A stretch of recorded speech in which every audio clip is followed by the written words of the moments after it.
Hello, hello, hello, hello, hello. Bonjour à tous et bienvenue pour un autre preview pour la saison 2022-2023 de la LNH. Et cette fois-ci, on s'attaque aux puissants Capitals de Washington. Mais là, je dis ça en disant comme quoi je me garde sous toute réserve, puisque cette organisation-là a été décimée par les blessures l'année passée. Il y a eu des opérations pendant l'été aussi. Fait qu'on a quand même des gros noms qui vont manquer le début de la saison, entre autres Tom Wilson, que son retour est prévu peut-être aux alentours de comme le mois de je sais pas trop, genre décembre, janvier dans ces eaux-là. Sinon, on a aussi Backstrom qui lui est blessé pour une période indéterminée. On a aussi Hagelin qui lui c'est une blessure au niveau de l'œil, donc on ne sait pas exactement quand il va revenir. Je pense que c'était pendant une pratique Hagelin qui avait eu quelque chose à l'œil. Puis là, il s'adapte à sa nouvelle vision. Donc, il y a des blessés quand même assez importants. Puis, on a eu quand même une petite baisse de régime là, au niveau de la performance des Capitals de Washington l'année passée. Donc, c'est une équipe qui est peut-être vieillissante. On a fait des changements majeurs au niveau des gardiens de but. Le plan est assez clair du côté de Washington. On veut retourner le plus loin possible en séries éliminatoires là, tout de suite. On ne veut pas y aller dans 5 ans. Donc, c'est ça. L'équipe est construite de cette manière-là, mais ça a été difficile l'année passée, puis il y a des absents de marque pour le début de la saison cette année. Hmm. Alors, on revient avec l'entraîneur Laviolette. Je pense que c'est Jean-François ou François Laviolette. En tout cas, anyways, Laviolette. Et le directeur général McClellan. Donc, il n'y a pas de changement au niveau de l'état-major. Mais tu sais, c'est ça, c'est une mentalité qui s'est maintenue. Je pense que probablement quand il va y avoir comme une saison ultra désastreuse là, pour l'organisation, peut-être qu'il va y avoir un gros ménage dans l'équipe parce que c'est quand même un bout de temps qu'on a à peu près la même genre de mentalité avec les Capitals de Washington. Mais en tout cas, bref, tant aussi longtemps que ce ne sera pas catastrophique, je pense qu'on va continuer avec The Great Eight parce que The Great Eight pourrait peut-être battre un record. 37 ans, le temps commence à être un peu plus court. Saison 2020-21, on se rappelle, c'est une saison écourtée. Les Capitals de Washington, c'était 36 victoires, 15 défaites, 5 défaites en prolongation, donc 36 victoires pour 20 défaites. Un total de 77 points, ce qui leur donnait le 6e rang au niveau de la LNH. On est passé de 6e à 13e pour la saison 2021-22. C'est là-dessus où je vous dis qu'on a eu un ralentissement du côté des Capitals, mais il faut quand même mentionner qu'il y a des joueurs qui ont manqué des gros bouts de saison. On pense à un gars comme TJ Oshie qui a joué uniquement 44 matchs. On pense aussi à Anthony Manta qui lui a joué seulement 37 matchs. C'est ça. C'est des gars qui malheureusement ont eu une saison écourtée. Puis que, Hagelin, 53 matchs. Backstrom, 47 matchs. Fait que c'est ça. Il y a eu plusieurs gars qui ont eu des blessures. Ça l'a occasionné des saisons écourtées. Puis c'est des gars, dans certains cas, qui étaient des gars d'impact. C'est assez problématique là, du côté des Capitals de Washington. Au niveau des gardiens de but, on avait eu quand même un certain problème, je dirais, peut-être un manque de constance au niveau des gardiens de but.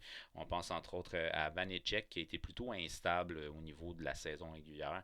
En 42 matchs, 2,67 de moyenne, 908, ce qui est pas dramatique, mais ses performances étaient instables. En séries éliminatoires, on parle de 2 matchs joués, 4,21 de moyenne, 863. Ça a été très très difficile pour Vanecek en séries éliminatoires. Du côté de Samsonov, il y a eu des mesures disciplinaires qui ont été imposées, entre autres, donc un manque de sérieux de sa part et une saison ordinaire. 44 matchs, 3.02, 896 d'efficacité. Fait que là, on a décidé qu'on rebrasse les cartes, on repart avec des nouveaux gardiens de but avec les Capitals de Washington, ou pas des nouveaux, c'est des nouveaux dans le sens qui arrivent d'ailleurs, là, donc on a des nouveaux gardiens de but. Fait qu'on va espérer que ça va aider cette équipe-là à aller plus loin en série qu'une première ronde.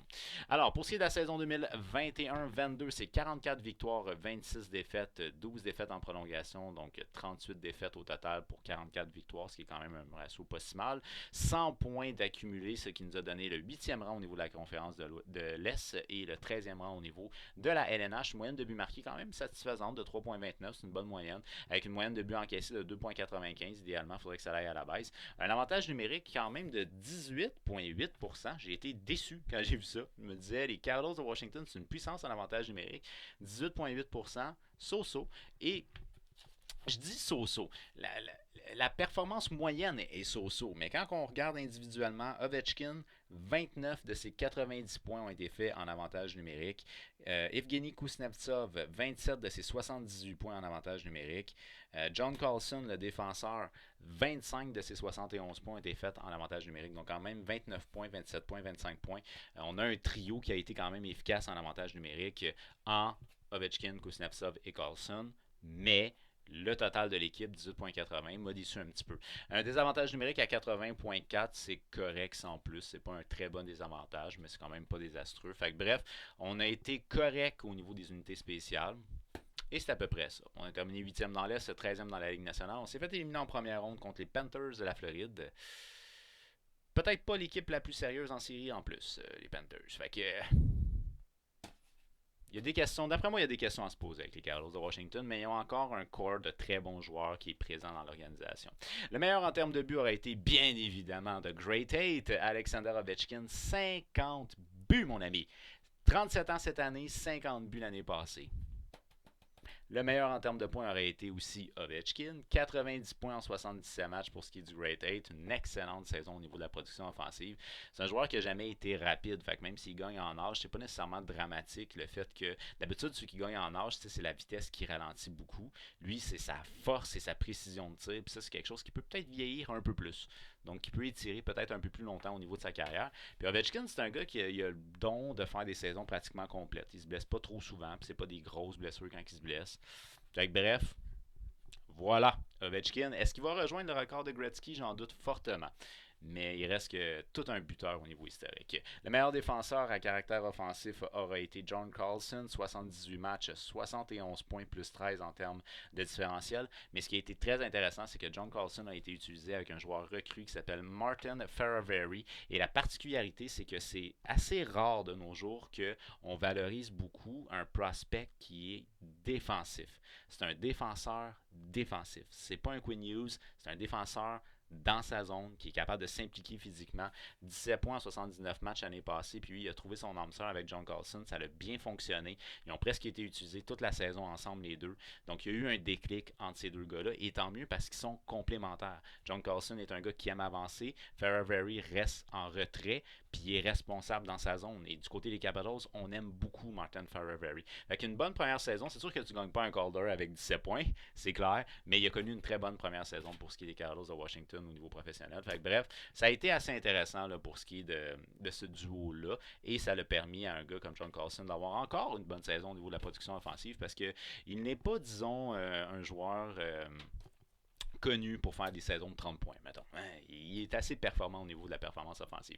Ici, on a les trois espoirs du alacoupe.ca, donc sous la griffe de notre chroniqueur Anthony Saint-Amand. Trois gars qui pourraient peut-être insérer l'alignement cette année, mais soyons honnêtes, il y a beaucoup de vétérans dans cette équipe-là. Peu de chances qu'un jeune va craquer l'alignement. Celui qui était le plus probable, l'année passée, j'avais parlé justement de Martin Fehervary. Je me disais, il pourrait peut-être faire des in and out LNH chez Américaine. Finalement, il a joué 79 matchs LNH. Good for him. Il a réussi à faire sa place.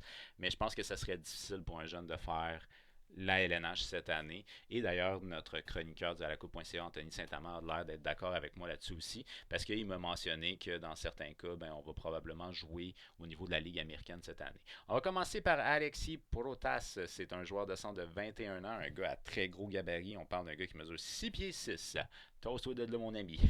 Au niveau de la Ligue américaine, l'année passée, 42 matchs, 8 buts, 16 passes, 24 points. C'est un joueur essentiellement un joueur de profondeur. C'est pas un joueur qui va être top 6, mais c'est un gars qui a quand même un gros gabarit, et c'est ce qui fait qu'il serait quand même assez facile à introduire au niveau de l'organisation, tant aussi longtemps que c'est pas au niveau du top 6. Il serait assez facile à intégrer dès cette année pour ce qui est de Protas, mais c'est un gars qui pourrait, je dis bien pourrait, éventuellement l'année prochaine avoir un poste régulier au niveau de la LNH cette année. Ça serait plus difficile. Ensuite de ça, en termes de deuxième espoir, eh bien, on en a un qu'on connaît bien ici au Québec, Hendrix Lapierre. C'est un joueur de centre de 20 ans. Lui a donc terminé son stage au niveau de la LHGMQ. Là, il tombe professionnel. Dans la LHGMQ, l'année passée, 40 matchs, 21 buts, 30 passes pour 51 points, donc une bonne production au niveau offensif. Il a joué un petit peu au niveau de la LNH. Il a compté un but en 6 matchs. C'est un joueur qui est un joueur essentiellement à caractère offensif, un excellent patineur. C'est un gars qui est un bon fabricant de jeu. Par contre, on considère qu'il faudrait qu'il ait gagné un petit peu plus d'expérience professionnelle avant de vraiment faire le saut permanent à LNH. Donc, ce qui est dans les plans, c'est beaucoup plus qu'il joue une saison complète Ligue américaine cette année, quitte à rentrer dans la LNH l'année prochaine ou l'autre d'après. Mais normalement, il devrait jouer l'année prochaine dans la Ligue américaine, normalement. Mais ça se peut qu'il soit rappelé, ça se peut qu'il y ait un peu de temps de glace au niveau LNH, puis tu sais, blessure il y a tout le temps, donc des fois les choses de la vie font bien les choses. Ensuite de ça, on va y aller avec le troisième espoir. On parle de Lucas Johansson, un défenseur de 24 ans qui a évolué au niveau de la Ligue américaine l'année passée. 62 matchs, 8 buts, 20 passes, 28 points. Alors, ça a été le meilleur défenseur de son équipe dans la Ligue américaine l'année passée, les Thunderbirds, si je ne fais pas erreur. C'est ça? Ouais, les Thunderbirds. Donc, ça a été le meilleur défenseur de son équipe dans la Ligue américaine l'année passée. C'est pas nécessairement un gars qui est considéré comme étant un top prospect, mais c'est un gars qui est quand même intéressant au niveau de son style de jeu défensif. 28 points, 62 matchs, c'est pas quoi que ce soit à se péter la tête ses murs, surtout pas pour un gars de 24 ans. Mais c'est un gars qui ne devrait pas faire de tort si tu l'utilises sur une troisième paire. Fait que ça se pourrait que, si blessure il y a, il soit rappelé et qu'il soit utilisé idéalement pas dans le top 4. On va dire ça comme ça. Alors ça ici, c'est un alignement que je vous propose. Cet alignement-là, il est un petit peu quand même inspiré de ce qu'on a vu dans le training camp. Mais sinon, j'ai essayé de garder des duos qui fonctionnaient bien l'année passée. Fait que je pense que c'est un alignement qui a à peu près du sens avec les joueurs qu'on utilise ici. Il faut mentionner que Kuznetsov et Ovechkin ont connu une bonne saison ensemble l'année passée. Euh, Ferravari, Carlson, bonne saison ensemble l'année passée. Orlov, Jensen, bonne saison ensemble l'année passée. D'ailleurs, Orlov, meilleure saison en carrière, 35 points. Donc ça, c'est à peu près les duos, je vous dirais, que j'ai essayé de garder parce qu'ils sont habitués de jouer ensemble. Dans le cas de TJ Oshie, ça aurait pu être intéressant d'utiliser sur le premier trio aussi parce que je sais qu'il a déjà été utilisé avec Ovechkin. Mais en tout cas, j'ai été avec un ratio point par match, là, puis essayer d'éparpiller un peu les power forward dans l'équipe. Fait que j'ai mis Manta sur le deuxième, puis Ovi sur le premier. En tout cas, bref, on va passer en revue là, ce line-up-là, puis je pense que ça a quand même du sens. Ça m'étonnerait beaucoup qu'on sépare Ovechkin et Kuznetsov. C'est dommage parce que Backstrom, on ne sait pas quand il va revenir. Donc là, il est sur la liste des blessés pour commencer la saison. L'année passée, Ovechkin, 90 points en 77 matchs, c'est quand même très bon. Et 78 points en 79 matchs pour Kuznetsov, c'est quand même une bonne saison au niveau de la production offensive aussi pour le gars. C'est un gars qui il a de l'énergie, tu sais, t'as besoin des playmakers pour jouer avec Ovechkin, fait que je pense que Kuznetsov est quand même un playmaker, donc ça c'est quelque chose qui peut être intéressant. Le but, là, on se le dit, là, le but c'est qu'Ovechkin fasse le plus de buts possible pour essayer de se rapprocher, voire même dépasser le record de Gretzky en termes de nombre de buts pour sa carrière, là. Fait que ce qu'on veut, c'est des playmakers qui vont alimenter The Great Eight, là. Fait que je pense que Kuznetsov c'est un bon playmaker qui peut être capable d'alimenter The Great Eight. Et par la suite ici on a c'est Connor Brown qui nous arrive des Sénateurs de Ottawa, 39 points en 64 matchs l'année passée. C'est pas un excellent playmaker, mais c'est un gars qui est plus un fabricant de jeu qu'un tireur. Donc ça, c'est quelque chose qui peut être à l'avantage d'un gars comme Ovechkin, à la place d'avoir un Anthony Manta qui préfère foncer au net et tirer. T'sais. Fait que je pense que ma première ligne, ben, Kuznetsov, Ovechkin, c'est pas mal coulé dans le béton. Mais avec Connor Brown, je pense que ça peut quand même être intéressant parce que c'est des gars qui peuvent alimenter celui qu'on veut qu'il fasse encore 50 buts. T'sais. Par la suite, en termes de deuxième ligne, on y va avec McMichael. Lui, il est plus jeune dans le cas de McMichael. C'est un gars en qui on a espoir qui se développe comme un joueur à caractère plus offensif du côté des Capitals de Washington. C'est 18 points en 68 matchs l'année passée pour ce qui est de McMichael. Puis on l'utilise avec le nouveau venu, c'est Dylan Strome qui nous arrive des Hawks de Chicago. Et là, ce qu'il faut mentionner concernant Dylan Strome, c'est qu'il a été mis en vitrine du côté des Hawks. Fait que vous le savez, là, les Hawks ont eu une saison de misère l'année passée. Là. Et il a probablement été mis en vitrine dans le but d'être échangé. Fait que ce qui pourrait expliquer son temps d'utilisation, c'est peut-être plus qu'il a été mis en vitrine que ses bonnes performances. Puis ça a été fait au détriment d'un gars que là on connaît bien à Montréal, Kirby Dack. Kirby Dack qui lui a eu à jouer sur un troisième trio alors que c'est un joueur en caractère offensif. C'est en partie parce qu'on voulait donner cette visibilité-là à Strom. Fait que 48 points, 69 matchs l'année passée pour ce qui est de Strom, c'est bon. Mais c'est peut-être pas nécessairement le genre de performance qu'il va répéter cette année. En tout cas, tout dépendamment comment il va s'adapter à sa nouvelle équipe. Qu'on fait jouer avec Anthony Manta, c'est 23 points en 37 matchs l'année passée. C'est dommage un peu parce qu'il n'est pas vu Anthony Manta. Puis il y a une blessure, puis c'est une demi-saison qu'il a joué. Donc j'espère que c'est pas quelque chose qui va l'affecter au niveau de la saison qui s'en vient pour ce qui est d'Anthony Manta. Mais c'est un gars qui est capable de compter des buts. Fait que bref, de le faire jouer avec un playmaker comme Strom, ça peut être intéressant. Ensuite de ça, en termes de troisième ligne, on y va avec Connor Sherry, c'est 43 points, 71 matchs l'année passée. J'avais été intéressé quand même de le mettre à la place de McMichael, mais on a l'air d'avoir confiance en lui au niveau du training camp avec les Capitals. Fait que je me suis dit, on va respecter ça, puis on va le laisser là. Mais Connor Sherry, 43 points, 71 matchs, c'est quand même pas mauvais au niveau de sa production offensive. Un gars qui patine bien dans son cas à lui. Avec le grand Lars Eller, et je dis grand parce qu'il est grand physiquement, là, on s'entend, c'est pas nécessairement le plus grand des joueurs. 31 points, 72 matchs l'année passée, c'est une saison qui qui est respectable. C'est une bonne saison avec à peu près, dans ses standards à lui, c'est un joueur qui est responsable dans les deux sens de la patinoire, puis qui étonnamment sort fort en séries éliminatoires. God knows why, mais c'est un gars qui en saison régulière, il est bon, puis en séries éliminatoires, il sort fort. Et d'ailleurs, moi, je l'ai vu un peu comme un désaveu, le fait qu'on a été chercher Strome à l'égard de Lars Eller, parce que quand on a su la blessure à long terme de Backstrom, on aurait pu se dire que Eller va être mon deuxième centre. Et on a préféré aller chercher quelqu'un de l'étranger, de l'extérieur. Fait que moi, c'est comme ça que j'ai interprété les choses, mais bon. Enfin bref, Larceller, c'est un excellent centre de troisième trio au niveau de la LNH, il n'y a pas de doute à avoir là-dessus. Et j'utilise TJ Oshie, 25 points en 44 matchs l'année passée avec Larceller, ce qui nous donne la possibilité à ce moment-là d'avoir trois trios qui sont capables de compter. Oshie a déjà eu des meilleures productions offensives, là. Fait que ça nous donne trois trios qui ont quand même une certaine capacité au niveau de la production offensive. Puis ça, je trouve que c'est intéressant. En termes de troisième ligne, ben là, on y va avec des gars qui se connaissent vraiment très bien. Ils ont joué souvent ensemble l'année passée. Fait que, ben, peut-être pas Johansson, mais Dowd puis Hathaway. Ils ont joué beaucoup ensemble l'année passée, puis ça allait bien les deux ensemble. Fait que j'ai décidé de les réunir ensemble sur le quatrième trio, mais on met à ça Marcus Johansson, 29 points, 69 matchs l'année passée. Quand même une saison correcte, là, au niveau de la production, c'est pas quelque chose d'exceptionnel. 24 points en 64 matchs l'année passée pour Dowd et Hathaway, 26 points en 76 matchs. Mais ça, c'est des gars qu'on demande de jouer plus défensif. Alors, bref, c'est à peu près ça que ça ressemble, mais c'est vraiment, tu sais, Tom Wilson et Niklas Backstrom ne seraient pas de trop dans cette attaque-là. On va se le dire, là. Carl Hagelin, peut-être un peu plus négligeable, mais quand même, c'est deux gros morceaux qui te manquent là, dans ton attaque. Fait que je suis pas tant convaincu. Ensuite de ça, au niveau des défenseurs, ben ça c'est pas pire, ça n'a pas vraiment changé. Alors on vient avec Martin Ferravari, c'est 17,79 matchs l'année passée. Je vous l'ai dit, c'est un joueur qui est capable de jouer physique. C'est un gars qui est responsable défensivement. Qu'on fait jouer avec John Carlson, qui est un défenseur à caractère offensif établi au niveau de la LNH. 71 points en 78 matchs l'année passée. Ça a bien fonctionné les deux ensemble quand on les a utilisés ensemble. Alors on continue dans ce sens-là. Sensiblement la même chose aussi pour Dimitri Orlov. C'est 35 points en 76 matchs l'année passée qu'on fait jouer avec Jensen. 21 points en 76 matchs l'année passée.